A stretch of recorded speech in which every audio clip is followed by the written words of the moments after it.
बिस्मिल्लाहिर्रहमानिर्रहीम। अस्सलाम वालेकुम नाज़रीन, आप यूट्यूब चैनल देख रहे हैं। मैं इमरान खान हूँ। आज नाज़रीन बड़ा इंपॉर्टेंट दिन है इस लिहाज से कि पंजाब बार के इलेक्शंस हैं। मुकाबला एक मरतबा फिर इमरान खान साहब के हमायतियों में और मुखालिफों में है। पाकिस्तान में कहीं भी सियासत हो ना, अब यही दो चीज़ें बची हैं, या तो इमरान खान के हमायती बचें या उनके मुखालिफ बचें। और ये इलेक्शन हो रहा है जनाब पंजाब बार कौंसिल का। इस पर पाकिस्तान तहरीक इंसाफ की सियासत पर भी असर पड़ता है, क्योंकि ज़्यादातर मामला जो है सियासत के आजकल अदालतों में चले जाते हैं। और अदालतों में जहाँ पे वकला तंजीमें किसी पॉलिटिकल पार्टी की तगड़ी होती हैं, वहाँ उन्हें कुछ फ़ायदा भी होता है इस बात का, नाइंसाफ़ियों से बचने में उनको मदद भी मिलती है। तो पंजाब की जो पाकिस्तान तहरीक इंसाफ है, उन्होंने ये हुक्म भी जारी किया है कि तमाम जो अरकान हैं, चाहे वो अरकान असम्बली हैं, चाहे वो टिकट होल्डर्स हैं या ओहदेदारान हैं, वो सपोर्ट करें पाकिस्तान तहरीक इंसाफ के हमायत याफ्ता उम्मीदवारों को। तो दो तरह के उम्मीदवार हैं, इमरान खान साहब के हमायती और इमरान खान साहब के मुखालिफ। तो इलेक्शन का रिजल्ट आएगा रात को, आपके साथ मामला शेयर करेंगे। अगले एक दो वीलॉग्स में आपको इसकी तफसीलात बताएंगे कि पाकिस्तान तहरीक इंसाफ के उम्मीदवार जीत रहे हैं, हार रहे हैं, मामला कहाँ पहुँच रहा है। एक और इंपॉर्टेंट खबर है, सुहेल अफरीदी जो है वो एस्टेब्लिशमेंट को भारी पड़ना शुरू हो गया। देखिए, इमरान खान साहब ने अपना अफरीदी लॉन्च किया, उसके मुकाबले में एस्टेब्लिशमेंट ने अपना अफरीदी लॉन्च किया। एस्टेब्लिशमेंट का जो अफरीदी है वो शाहिद अफरीदी है, और वो सिर्फ आप जानते हैं वो किस काम के लिए आते हैं। शाहिद अफरीदी साहब उन लोगों में से हैं जिन्हें लगता है कि जो करता है फौज करती है, और जो भी होगा वो फौज ही करके उनको देगी।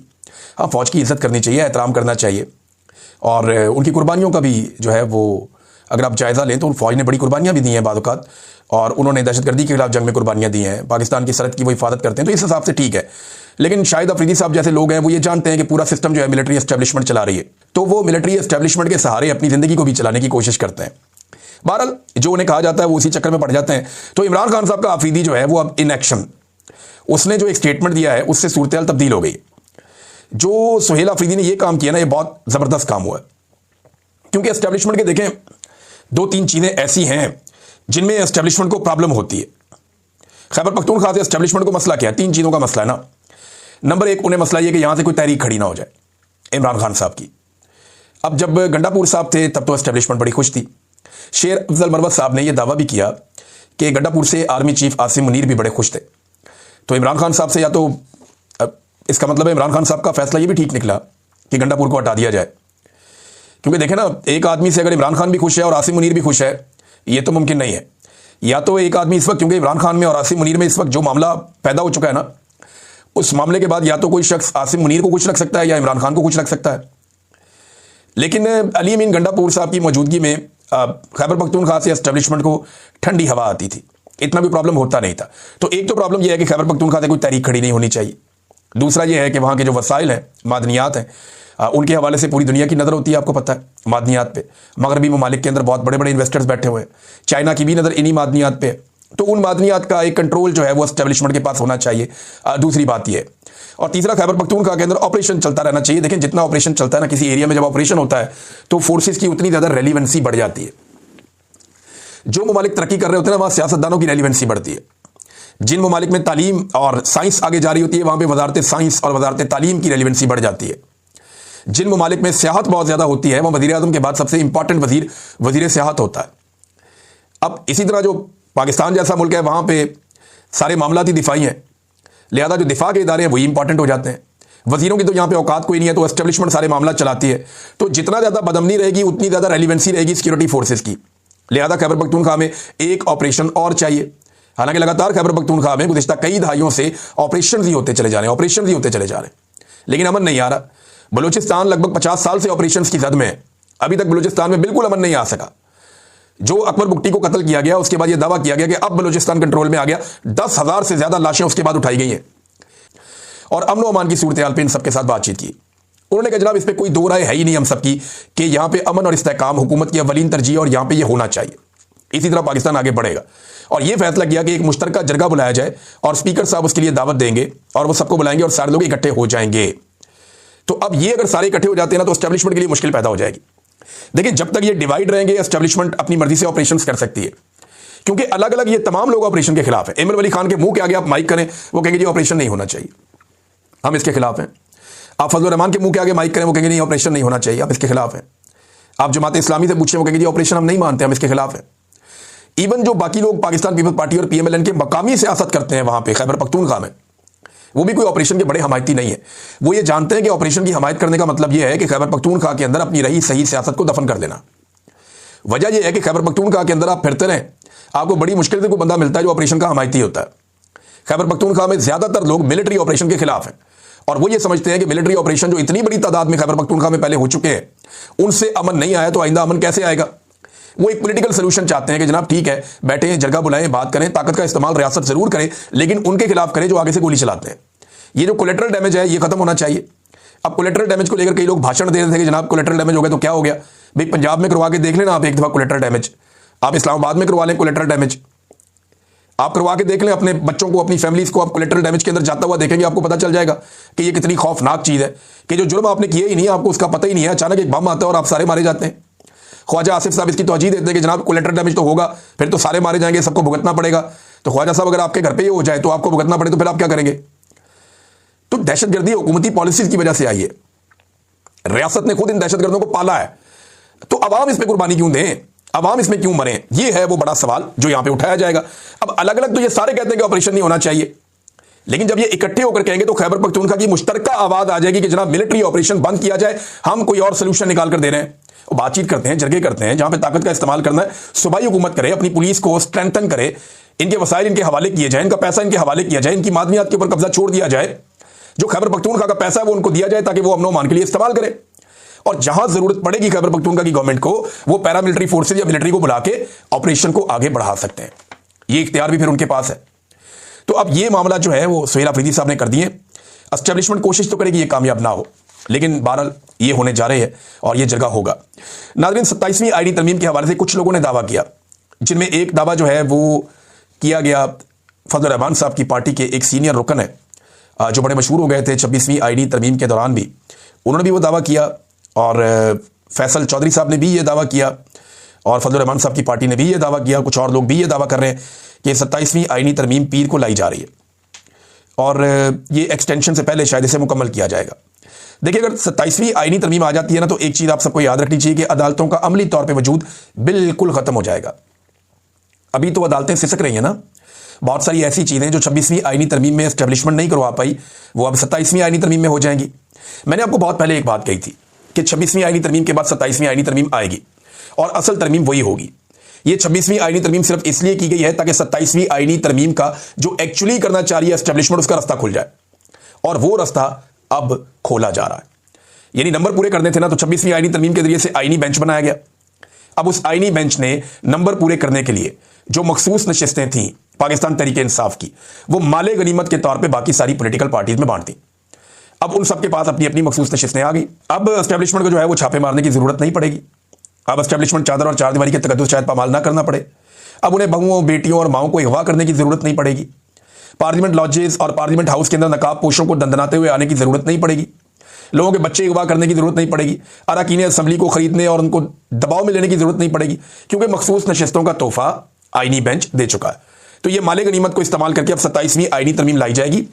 और इस्लामाबाद से जो लोग इतला दे रहे हैं वो ये इतला दे रहे हैं कि जिन लोगों ने 27वीं आईनी तरमीम को पास करवाना है उन्हें पता ही नहीं है कि इस तरमीम के अंदर क्या लिखा हुआ है।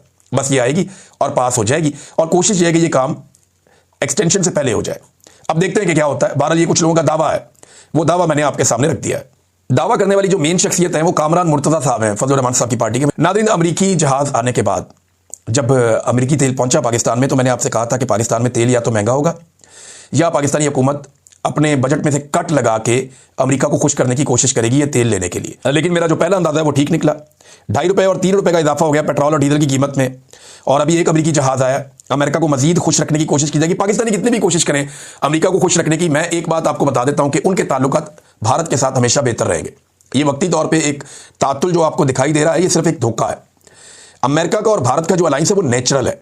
उनके पहले भी मुआहदे हो चुके हैं और अभी 10 साल एक और दिफाई मुआहदे में अमेरिका और भारत चले गए और वो बड़े खुश हो रहे हैं। वो बता रहे हैं कि 10 साल का एक दिफाई मुआहदा हो गया भारत और अमेरिका के बीच में।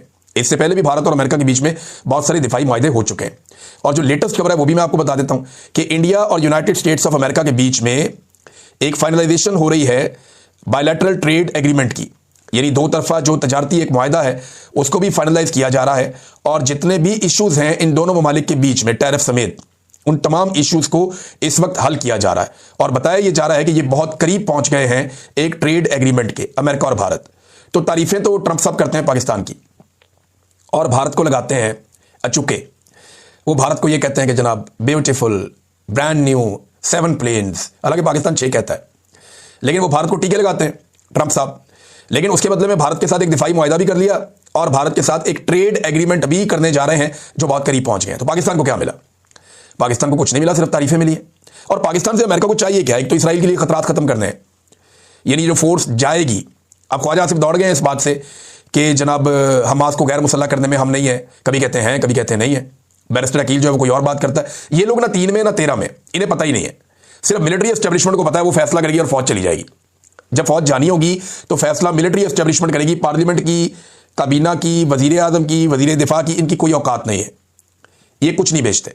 जिस वक्त मिलिट्री एस्टेब्लिशमेंट फैसला कर देगी आसिम मुनीर साहब को फौज भेजनी है, फौज चली जाएगी गजा में। फौज गजा में जाके करेगी क्या, वो आपको पाकिस्तान में कभी कोई नहीं बताएगा। वो बात आपको डोनाल्ड ट्रंप ने और नेतन्याहू ने पहले ही बता दी है। डोनाल्ड ट्रंप ने आपको यह बताया और बार बार बताया कि एक फौज आएगी गजा में। ये जो फौज आएगी ये हमास को गैर मुसल्लह करने का काम करेगी और ये फौज ये काम करना चाहती है और ये काम बहुत अच्छे तरीके से वो करेंगे। डोनाल्ड ट्रंप ये कह चुके हैं। और यही फौज इसराइली सरहदों की हिफाजत भी करेगी, जबकि इसराइल ये बात क्लियर कर चुका है कि हम बताएंगे कि वो जो फौज आएगी उसमें किस किस मुल्क के फौजियों को आने की इजाजत होगी। और ये बात अमेरिकी वज़ीर ख़ारजा बता चुके हैं कि पाकिस्तान को इसराइल ने दे दी है अप्रूवल या एनओसी कि पाकिस्तानी फौज उस फौज के अंदर शामिल हो सकती है जिसको गजा में आना है। जबकि ईरान को, तुर्की को, यमन को और कई मुल्कों को उन्होंने एनओसी नहीं दिया कि उन मुल्कों के फौजी हमें नहीं चाहिए, लेकिन पाकिस्तान के फौजी आ जाएं तो कोई बात नहीं है। तो एक तो इसराइल के बारे में खतरात कम हो जाए। अमेरिका ये चाहता है कि पाकिस्तान इसराइल को तस्लीम भी करे। तो अगर ये सारा कुछ हो जाता है तो तस्लीम भी कर लेंगे तो क्या फर्क पड़ता है। मदनी सियासी जमातें तो ठुस हो गई हैं। टीएलपी का जो है वो उन्होंने क्रश करके रख दिया है। वैसे भी टीएलपी पॉलिटिकल पार्टी थोड़ी थी, एक जत्था खड़ा किया था फौज ने, वो उसी तरह वापस बैठा दिया उन्होंने। और दूसरी तरफ अगर आप आ जाएं तो फजल रहमान साहब और जमात इस्लामी वो वही करेंगे जो उन्हें मिलिट्री एस्टेब्लिशमेंट कहेगी, वो उनके खिलाफ जाने की गलती नहीं करेंगे। और अफगानिस्तान में अमेरिका चाहता है अपने मफादात हासिल करना, मादनियात पे वो चाहते हैं अपना कंट्रोल करना। ये चाइना को भी चाहिए, अमेरिका को भी चाहिए, ये चाइना को भी चाहिए, अमेरिका को भी चाहिए, और भी लोग इस पर नजर रख के बैठे रहते हैं। ईरान पे अमेरिका को पता है कि अगर एक तसल्लुत रखना है तो पाकिस्तान के साथ, वहां पे भी पाकिस्तान की जरूरत पड़ेगी। और भारत के लिए देखें ना, भारत के तैयारे पाकिस्तान बार बार गिरा रहा है। 2019 में भी गिराए, 2025 में भी गिराए, दोबारा होगा पाकिस्तान फिर गिरा देगा। तो भारत को समझ नहीं आ रही कि उनके साथ हो क्या रहा है। तो अमेरिका ने पाकिस्तान के साथ बड़े करीबी ताल्लुकात अब बना लिए हैं। अमेरिकन ये जानना चाहते हैं कि ये होता कैसे है और चाइना क्या टेक्नोलॉजी पाकिस्तान के साथ शेयर करता है, जिसके बाद पाकिस्तान जो है वो लगातार इंडिया की ये हालत बना देता है। बहरहाल ये तो स्किल भी है ना, एयरफोर्स का अपना स्किल भी होता है। अब भारत जो है वो वहां तक नहीं पहुंचा जहां पे पाकिस्तान पहुंच गया इस फील्ड में, तो ये भारत का कसूर है। अमेरिका तो इसको ओवरकम नहीं कर सकता, लेकिन अमेरिकन ने अब एक डिफाई मुआहदा कर लिया है भारत के साथ। नाज़रीन, एक और खबर है और ये शहबाज राणा साहब ने बताई। वो ये कह रहे हैं कि मिनी बजट टाइप चीज आने वाली है जनवरी में, यानी नए साल का तोहफा हुकूमत ये देगी कि आईएमएफ के अहदाफ क्योंकि पूरे नहीं हो पाए। आईएमएफ ने जो जो हदफ दिए थे कि जनाब आप इतना पैसा इकट्ठा करेंगे पाकिस्तान से, वो हो नहीं पा रहा। रीजन क्या है? मईशत चल ही नहीं रही। मईशत क्यों नहीं चल रही? मुल्क में सियासी इस्तेहकाम नहीं है, लोग डरे हुए।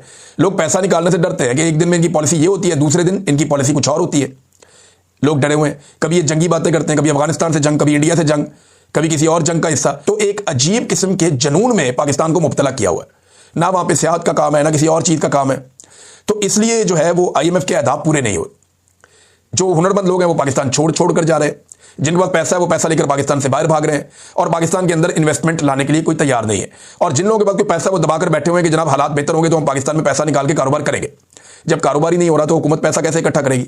अब पैसा इकट्ठा करने का एक ही तरीका रह गया, लोग जिंदा रहने के लिए जो चीजें इस्तेमाल करते हैं या अपने रोजमर्रा की जिंदगी में जो चीजें जरूरी है इस्तेमाल करने की, उन पे इतना टैक्स लगा दोगे, 25 करोड़ आवाम का खून निचोड़ के पैसा इकट्ठा कर लो।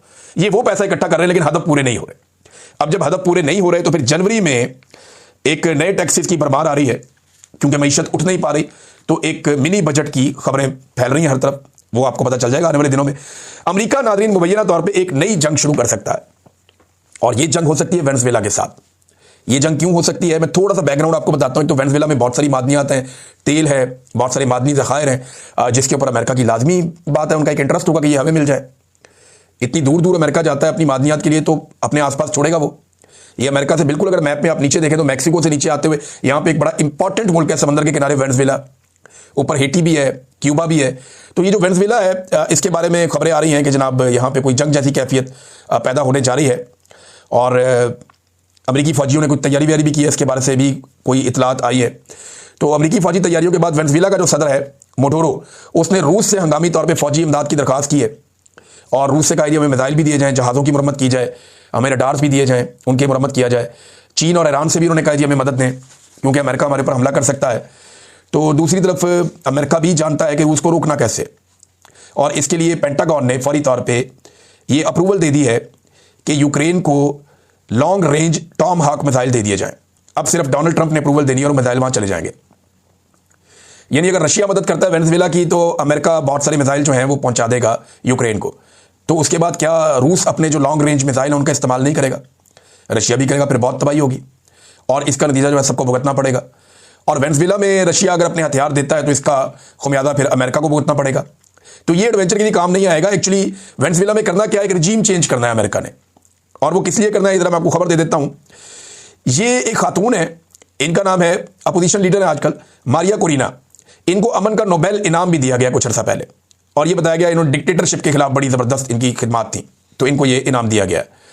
अब अमेरिकी हुकूमत ये चाहती है कि वेनेजुएला का जो इस वक्त का रिजीम है उसको तब्दील करके इस खातून को लाकर बिठा दिया जाए, और इस खातून ने वेनेजुएला की मादनियात, तेल और दीगर वसाइल तक अमेरिका को रसाई देने की हामी भी भरी हुई है। जो मौजूदा हुकूमत है उन्होंने भी कहा ट्रंप से कि आओ बैठो बात करते हैं इस बारे में, अगर आपको वसाइल तक आना है तो। लेकिन ट्रंप ने फिर इनकार कर दिया, उन्होंने कहा नहीं, अब तो यानी जो नजर आ रहा है वो रिजीम चेंज ही होगा। और अपना जो नोबेल इनाम है वो भी इस खातून ने डोनाल्ड ट्रंप के नाम कर दिया था, तो अब तो रिजीम चेंज पक्का है। फिर डोनाल्ड ट्रंप को जो नोबेल इनाम है वो बहुत पसंद है, और जिस खातून को मिला उसने वो अपना नोबेल इनाम जो है वो डोनाल्ड ट्रंप के नाम भी कर दिया था। तो अब फौजी ऑपरेशन ही एक रास्ता है जिससे जो है वो वहां पे रिजीम चेंज किया जा सकता है, और इस तरीके से वो कोशिश करेंगे जनाब हमने इंसानों की जानें बचाई हैं, हमने वेनेजुएला को आज़ाद करवाया। अमेरिका के एक लीडर भी हैं जिन्होंने इस बारे में एक ट्वीट किया है बड़ा इंटरेस्टिंग, और उसमें उन्होंने ये लिखा है कि वेनेजुएला विल बी फ्री, ये उन्होंने लिखा।